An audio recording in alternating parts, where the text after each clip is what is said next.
virtual exchange on today. Today we'll be exchanging our earthly fears to godly fears. Right. Human fears will steal you. Human fears will keep you in the same place. Yeah.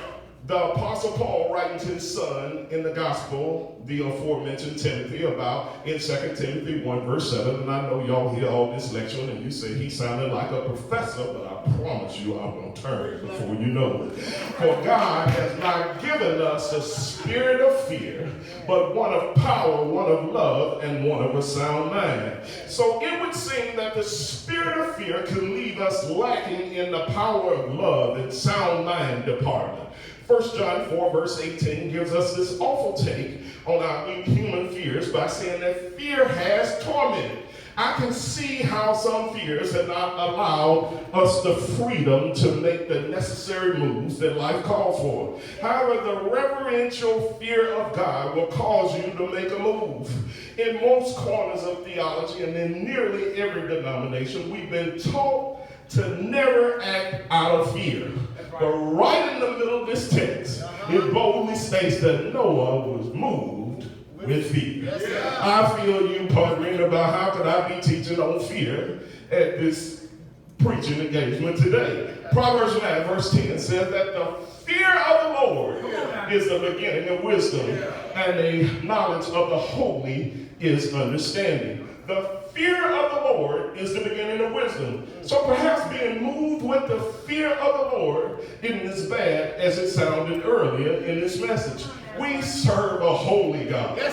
We serve an awesome God. We serve a God that we shouldn't take lightly. Hebrews 12 verse 29, for our God is a consuming fire. Hebrews 10 verse 31, it is a fearful thing to fall in the hands of the living God. So we have to realize that some fears can be for our best interest. Let's visit this text one last time. Hebrews 11 verse 7. By faith Noah, being warned of God, of things not seen as yet, moved with fear, prepared an ark to the saving of his house, by the which he condemned the world and became heir of righteousness, which is by faith. Noah was warned of God of things not seen as yet, but Noah moved with fear. Has God warned you of anything that you don't already see? Can you move on what God tells you to before you see it? Noah's foresight could have saved many lives, but his foresight and being moved with fear was the very thing that saved his own family. Could being moved by godly fear save your family? Can you move when the invisible is all that you have to go on? I hope that your holy fear would make you do something. The problem in this generation of the church is that we're too comfortable. We don't want to do anything that causes us any discomfort. Who builds an ark on dry ground?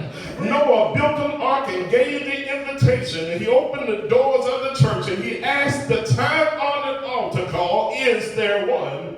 And there wasn't one, but there was two. It was two antelopes answered his call. Two rhinos answered his call.